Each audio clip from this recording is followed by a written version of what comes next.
Welcome to the Iron Self podcast, where we jump into health, fitness, mindset, and becoming the best version of yourself. Today with your hosts, Mike and Kayla Minion. Welcome to the Iron Self podcast. On today's episode, we're talking, I'm okay, you're okay, we're all okay. So today's episode is all about stress and the responses to stress that our bodies go through as we experience stress day to day. So I know Kayla is normally our nerd with stats, but today I'm going to toss out a couple stats just because I was one who researched it. Bam. So I looked at the U.S. stats for stress as related to anxiety and depression and medication for that. So 25.5% of the United States is on antidepressants. So anybody, and this is talking general population over the age of 12, 25.5%. Okay, so let's just make it easier to even say that. That is 1/4 of the U.S. population over the age of 12. 1/4. So, and of those, 16.5% of those are female and 9% were male. So that's another thing, like women in general are more stressed than men, or more willing to accept help for that stress anyways. And also of note with that is between the years 1999 and 2014, there was a 65% increase in medication due to stress and anxiety. Wow, that's a really huge increase during that time period. So let's jump in our time machine for a second and go back to the year 1999. Oh no, Y2K. No. So what was happening between 1999 to 2014, in your opinion, right? Because this is an opinion thing. This is very subjective, stat, right? Yeah. But in your opinion, 1999 to 2014, what took place in the world? What changed? So the big thing that I started to think about, and I started to actually research a little bit, was kind of where we started to first off get smartphones that were more accessible to the general population, which happened around 2002 to 2004. And then on top of that, I started to look at where social media started to take over, where we started to have that ability to connect with people outside of our immediate circle. And that took off. I mean, Facebook launched in 2004, but it didn't really take off for the general public until 2006. But it still falls in that 99 to 2014 years. How about yourself? What do you think? You know, I'm trying to think back, like, where was I back then? And I think that you're right on this social track of like being so much more involved with, well, I'm going to say, the earth, right? Like we're not just connected with the people in our community and the people that we go to school with, or that are our neighbors, or, you know, our kids, friends, parents. Like that's not just our social network anymore. Our social network is anywhere you've ever lived in the world, any place you've ever traveled, any person that's ever crossed your path. Yeah. And then anybody that maybe has a similar interest to you. So now, like, it's just that much more of, oh my gosh, the whole world is seeing me. And now you have that social pressure, and there's a lot of things that kind of go along with that. See, and that's where my mind goes right from the start there, is that, you know, we went from being able to only talk to our immediate friends and family, I mean the kids on your street kind of thing growing up, to all of a sudden you have this availability of being able to not only see what other people are doing, but they're seeing what you're doing. And that sense, that felt sense of judgment, or that you know, maybe people aren't going to like, or people aren't going to take as well to the posts that I put on my social media as I do to theirs. So then that adds another layer of stress in there. Right, and that perception of what your reality is, what your surroundings are, I think plays a huge role in this. And if you also look at 1999 to 2014, now I don't know for sure that this is 100% correct, but in my opinion, I think that you would see a growth in entrepreneurial business ventures, a growth in maybe getting out of that, what I'm going to call quote unquote regular job mentality, and starting to step into creating maybe a different level of environment for that. So now, because people are seeing, hey, I can grow a business, I can do this other type of work that might actually be a little a little bit different because Oh, you've got access to computers and social media, and now your network, you don't have to go through somebody or send a letter in the mail or whatever to try and connect with other companies. It just becomes that much more easy. yeah, no, I agree with that 100%. So now, as far as, these are some of the societal changes that may or may not have played into this whole stress, but now we're actually going to get into the stress a little bit. So let's talk about stress. Everybody deals with it, and everybody deals with it differently. I'm not going to say there's a right or a wrong way, but there's tons of different ways to deal with it. But on a base level, what does stress do? So stress creates a nervous system response in our body. So we have our central nervous system, our CNS, and within that CNS, we have our parasympathetic and our sympathetic nervous system. So those two together form your autonomic nervous system. So your ANS is basically how your day-to-day body applications work. So that, it does everything from your digestion of your food to your breathing rate, your heart rate, your blood pressure. That's all monitored very closely by your autonomic nervous system. Now, autonomic is exactly what it sounds like. It's almost an automated system, right? So it basically just runs on what your body needs at that time. So think of these two systems like a hybrid car, right? That's it. This is the easiest way to kind of explain this. So your sympathetic nervous system is the gasoline, and your parasympathetic is the battery within the car. Now, during your regular everyday lives, you want to be using that battery as much as you can to kind of get through your day. And so staying in that parasympathetic, that de-stress response, and that way, when you need to step on the gas to get going, you can, right? So when that stressor comes, then we can really ignite that sympathetic nervous system and really begin to use it, like that fight, flight, freeze response, essentially. Yeah, so I think that's another good little step back we can take there, is for anybody who doesn't know what a sympathetic nervous system and a parasympathetic nervous system are, your sympathetic nervous system is your fight, fright, freeze or fawn, right? So it's like something crazy is happening, your body has to respond right now. So some of the things that happen when your body responds is you get an increase in your cortisol levels, which is your stress hormone. You get an increase in your epinephrine or norepinephrine, or depending on where you are in the world, that's your adrenaline or noradrenaline. So that increases your heart rate. It increases your breathing rate. It increases your blood pressure. It supplies more blood to your major muscles. You're getting ready to respond to a stress. And it also downregulates things, right? Yeah. So it downregulates anything that it doesn't need for survival. Okay, so reproduction. Digestion. What else do we downregulate?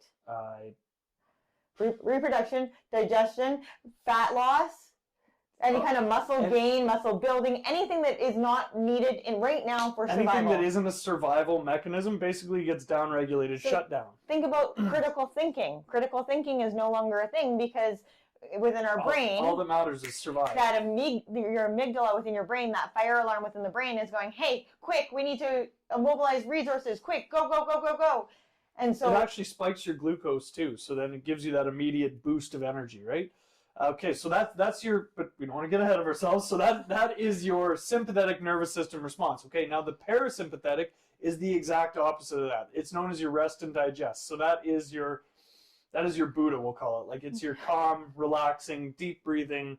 Do you know nothing else matters. We're gonna zen this out. One way that you can tell that you're in a parasympathetic response is if you yawn. You can't yawn when you're stressed, actually, and it's a real thing. Like, you actually can't yawn when you're stressed. So if you're yawning, then you're actually like in that de-stress state. So that's actually, like, some people see, like, what if somebody's like in your audience or whatever and they're yawning and people are like, oh my gosh, they're bored. No, it's not that they're bored, they're just chill. Yeah, I take that as a compliment. Like, thank you, I'm glad I was able to relax you. It's when they start snoring that she takes exception. No. Okay, so those are your two systems, okay? So parasympathetic is rest and digest. Sympathetic is fight, flight, freeze, or fawn.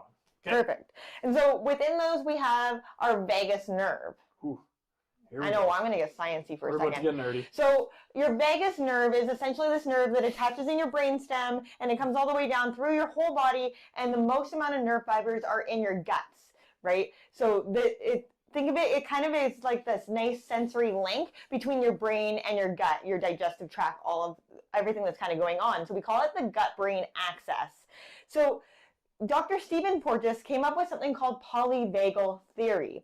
Now, polyvagal theory is essentially, it suggests that many of our social and emotional behaviors are a byproduct of what's going on in our nervous system.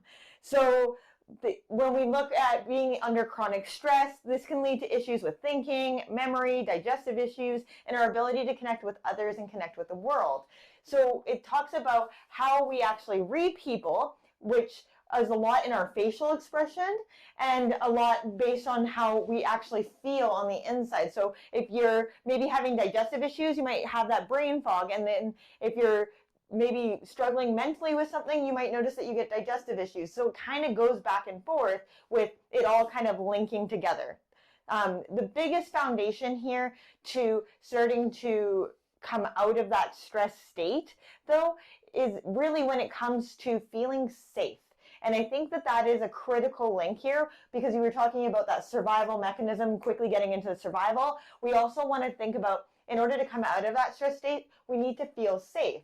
Yeah. And that safety is huge. Do you have anything to add on to that? On as far as polyvagal theory? No, I don't. but no, that felt sense of safety is huge. So I guess a big thing that we all got to take a good inventory of is our daily stress levels, because again, prior to 2014 or prior to 1999, people were less stressed. So now we're seeing more and more people, and I know we see it with our clients, and I know you probably experience it in your life too, where more people that you see and interact with are in those higher states of stress on a constant level. So this starts to have that snowball effect where it's just, it doesn't affect one aspect of your life. It starts to snowball into everything, right? Because cortisol, for anybody on a weight loss journey, cortisol is actually an appetite stimulant. So it actually makes you more hungry. So the more stressed you are, you're like, holy, I gotta eat. And part of that is going to come back to getting those feel-good hormones, those feel-good endorphins from eating. So when I feel good from eating, I want to keep eating. So it's part of it's habit behavior, and part of it is actually what's going on a biological level within your body. I mean, I could jump down a rabbit hole with how cortisol blocks certain receptors and these different things that kind of go on with hormone health. So cortisol is our stress hormone. It is a storage hormone. It puts you into a storage state. Yep. That is its job. Why? Because I don't know when my next meal is coming. High levels of cortisol actually have been shown in studies to actually make you store weight around your midsection. That visceral fat, right? Visceral fat, stress fat. Exactly. So if you really think about it, like, we have to be very cognizant of what we allow into our reality, right? So most of our stress we create based on our own perception and what we accept to be true or what we hold as value and priority, right? So if you're over here stressing that you didn't get enough likes on your Facebook or Instagram post, I mean, I really invite you to take a little hard look at your life and go, really, is this the biggest thing I should be stressing about? Because there's somebody over here that maybe doesn't have clean drinking water. That's probably a little bit more, I would say, a valid reason for stress. So, like, take a look at yourself and do a little bit of a self-assessment and say, okay, that self-awareness, like, is this really something I need to be, spiking my cortisol levels over? Well, and a lot of it comes down, for me, I always consider, like, energy use. What are we using our energy for on a day-to-day basis? Because it doesn't matter how well you sleep, you have a certain amount of energy stores for that day. And if you are spending time stressing and wasting this most natural and the best resource we have on stressing over small things, it doesn't always work out the best. I mean, I'm a person that can totally relate to feeling stress. So we're going to talk a little bit about the effects of stress, and I want to dive into one of those effects pretty deeply. So let's just kind of jump into that, if that's cool. Okay. So effects of stress. So tight muscles and chronic headaches, and this can also be linked to issues with hormones as well, and that can be related to stress. Feeling irritated and overwhelmed, if your fuse is short, those kinds of things. Weight gain is definitely an effect of stress, because our body metabolizes food slower. We already talked about that storage state that we go into. Depression and anxiety, high blood pressure, an increased heart rate, insomnia, so that decrease in quality sleep. It can link to heart disease, inflammation in the body, and that increases joint pain and other actual, just I'm going to call pain in the body, right? Like non-specific pain. It increases aging when we look at telomere length, and that's on your DNA. And then it also increases that shallow breathing, and shallow breathing actually can lend way, and I know that you can speak to this more, but can lend way to a change in the shape of our skeletal system or palate, right? Yeah, well, and just on the breathing alone, if you are breathing incorrectly, it can actually increase your pain receptors anyways. So this is a common thing for a lot of people when they're doing these shallow breaths that aren't utilizing their diaphragm. It's actually been shown to increase the perception of pain. So if you are in pain, so one of the studies that I read recently was done on women and their menstruation, and they said the pain can be lessened if they actually learned how to breathe properly throughout, because typically in women that are menstruating, they do inadequate breathing, we'll call it. They hyperventilate. It's those short breaths where they're not getting enough oxygen, so it lowers their oxygen levels, increases their carbon dioxide levels, and then it actually creates more of a pain receptor. Totally. So when we look at stress, one thing that I wanted to jump into here is depression and anxiety, because those were the stats that we were really talking about at the beginning of this episode. And it's something that rings very true for myself. So most of my life, I have struggled with depression and anxiety. And a lot of that is, I'm going to say, lifestyle related, meaning like it's come from experiences in my life, suffering trauma and all of that kind of stuff. And it accumulates over time, and it accumulates with negative thinking, or that stinking thinking, right? When we're constantly seeing the bad and we focus on the bad.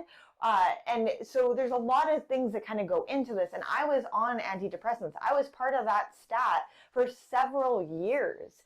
And what I found was that the medical system was just masking a symptom. My symptom was I was, depressed. I was crying all the time. Like there was just no happiness, right?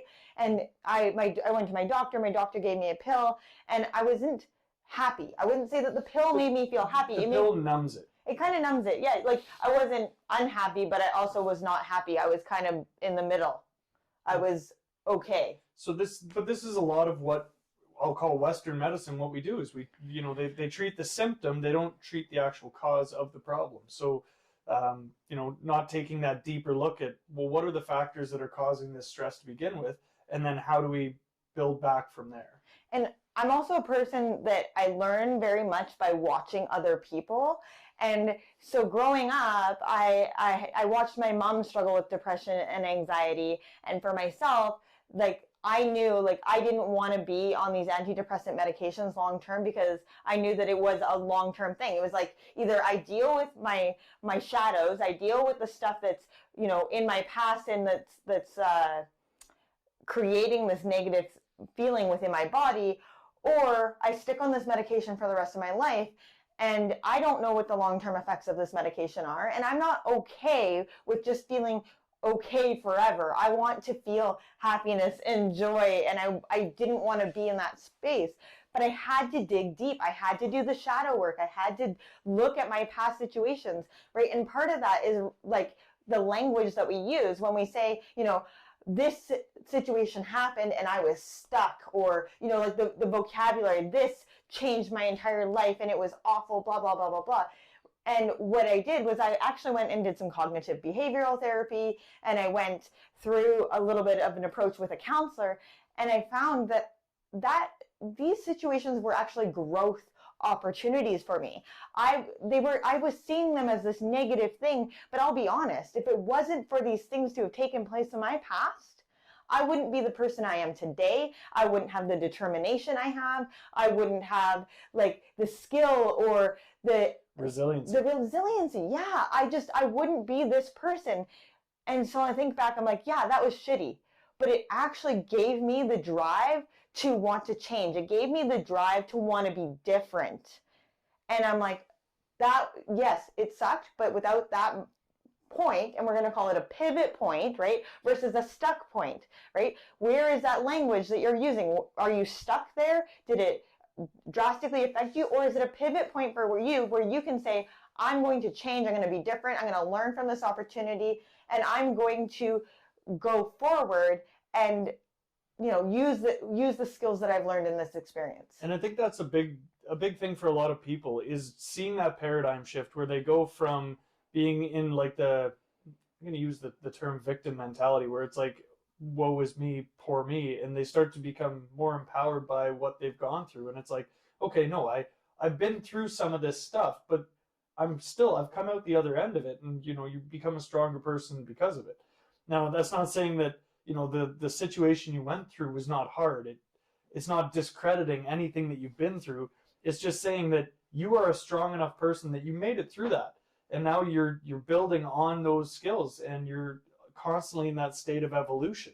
So that's it lends way to that self-empowerment, bringing the power back to yourself and saying, I can change from this and take this high stress environment, and now I can actually start to build on the skills of resiliency around that. And part of that comes with self-acceptance. And that's that self-acceptance here in the now, accepting everything that was the past, and accepting that my past doesn't define who I am. It doesn't make me who I am, and that I can change at any given point to go forward. So when we're looking at it from a PTSD or trauma perspective, or like I'm going to call it a very large stressful situation, a momental situation for stress in our lives, it's about becoming resilient and changing our perception of that moment and seeing it as a growth opportunity, an opportunity to empower us forward.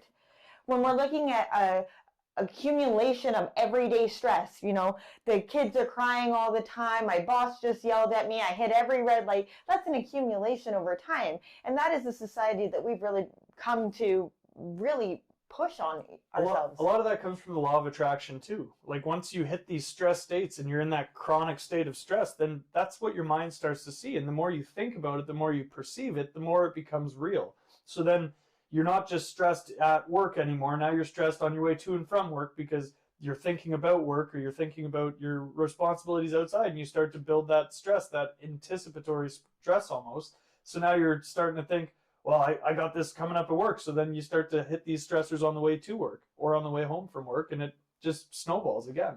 And part of that comes from the pressures that we even put on ourselves or that other people are placing on us.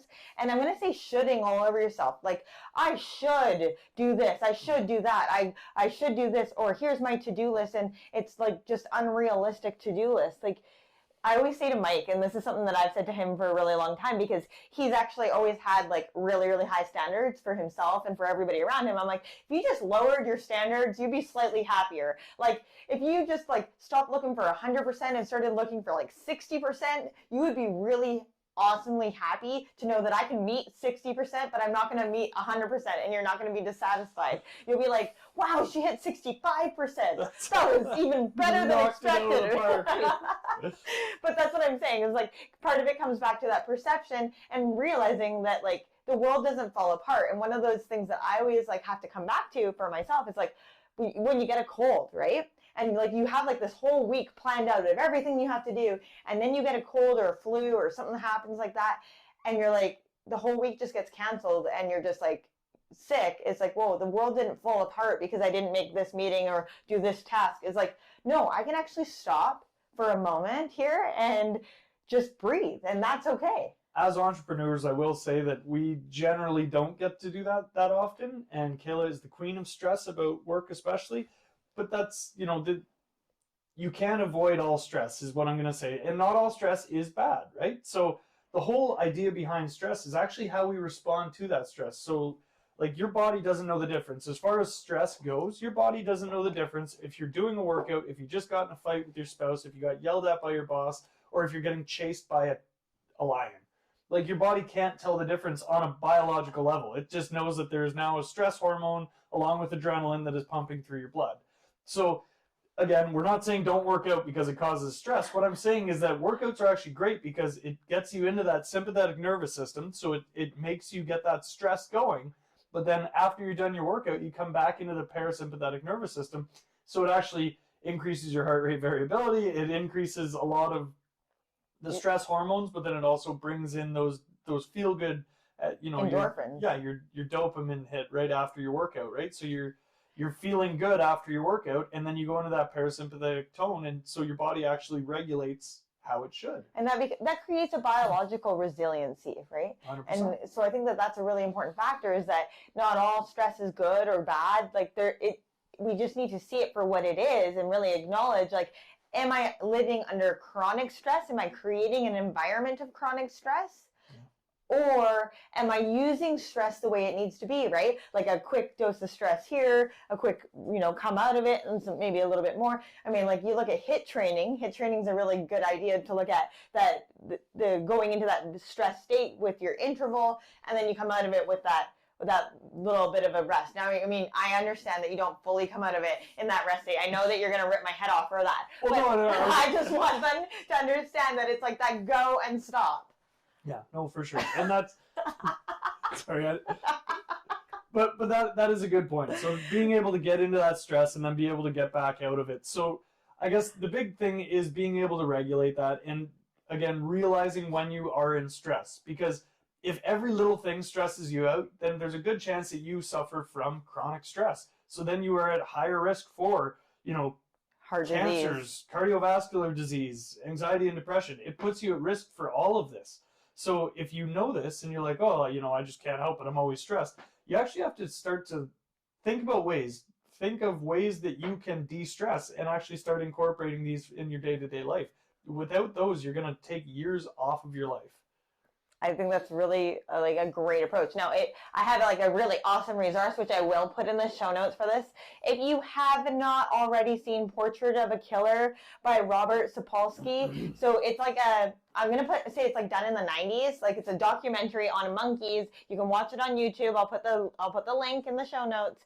But it's a documentary on monkeys, and they were looking at these monkeys and the stress that they created within their unit. It was a societal study too, so it's like the hierarchy from the alpha males all the way down to the low end ones. And then what they were saying is that the more chronic stress that these monkeys were under, the decrease in telomere length. So on your DNA, you have these telomeres, which are essentially the caps on your DNA, which tell us how long you're going to live. Yeah, your age, essentially. And so the telomeres shorten on the people or the monkeys, I should say, that are under chronic stress, which is really interesting because they were able to replicate this study on humans.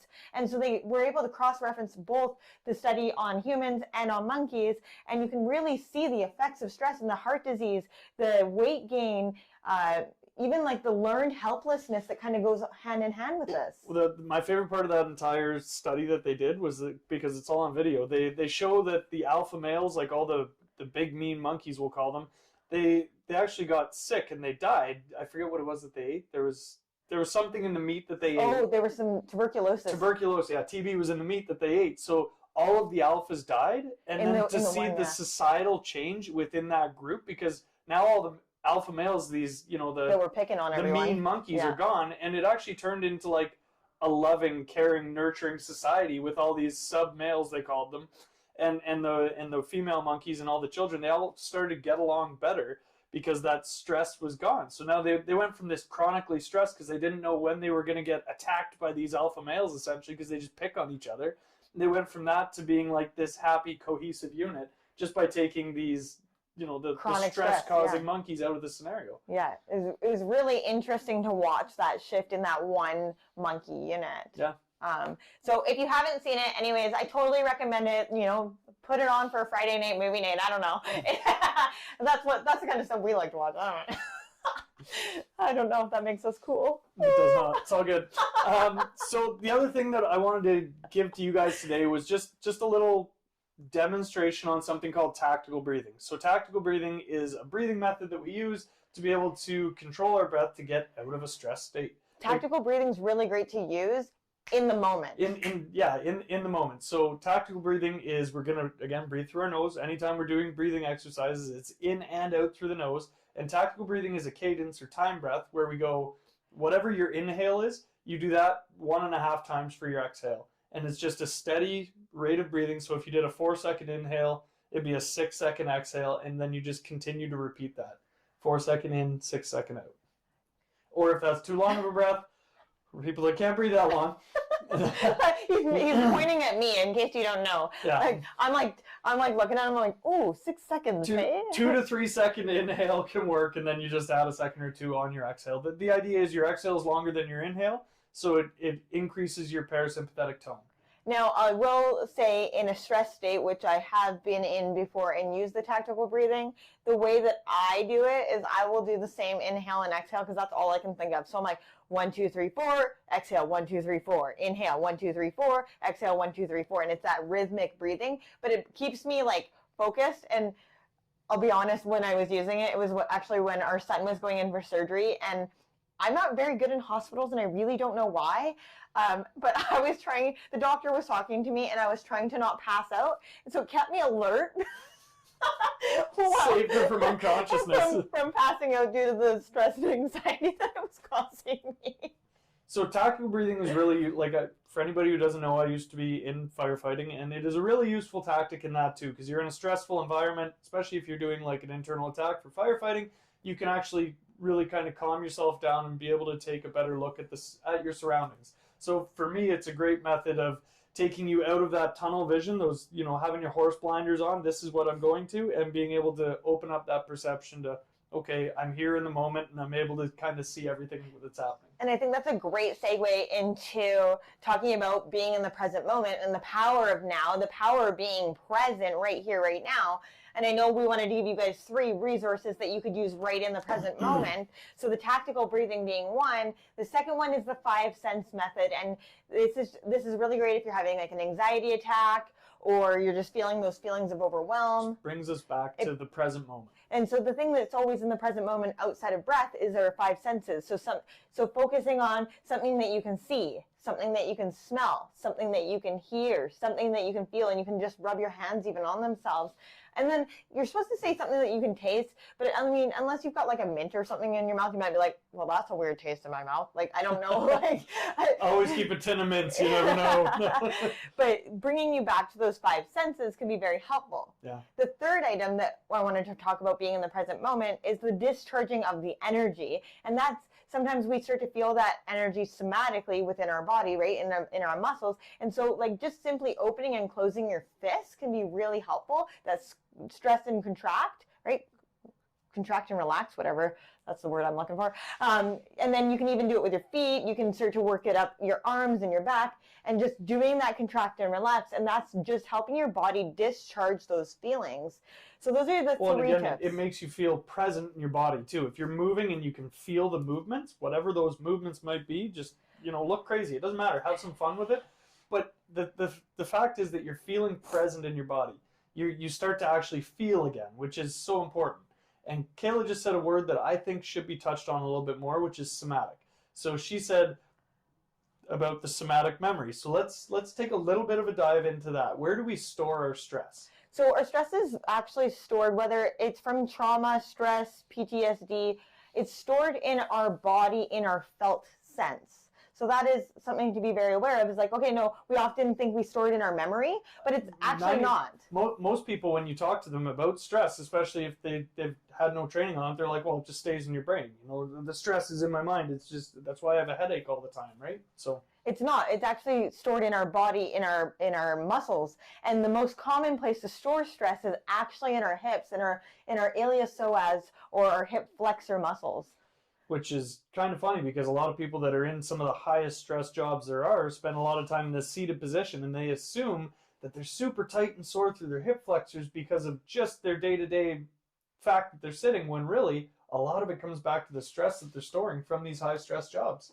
And so I want to talk a little bit about somatic experiencing, because somatic experiencing is something that really, the somatic experiencing model came from Peter Levine. So Peter Levine is the expert in somatic experiencing, and he created this model. And I've referenced this book before in the past, so the Bessel van der Kolk's The Body Keeps the Score, but I do want to read you something from here because it talks about somatic therapies, because somatic experiencing is one kind of therapy. There's different kinds of somatic or muscle memory storage types of therapies. So in here it says somatic therapies can help patients to relocate themselves in the present by experiencing that it is safe to move. Feeling the pleasure of taking effective action restores a sense of agency and a sense of being able to actively defend and protect themselves. And we already talked about how safety being the most important factor here to overcome stress, to overcome trauma, to overcome PTSD is the ability to feel safe. And so somatic experiencing allows us to feel safe and bring that safety back into our body and start to really understand that felt sense within our body. And I think it's so important to say here is that we have to feel, we have to go through the feels in order to heal. And that is sometimes the hardest thing, is that we don't want to feel, we don't want to go through that nitty-gritty stuff.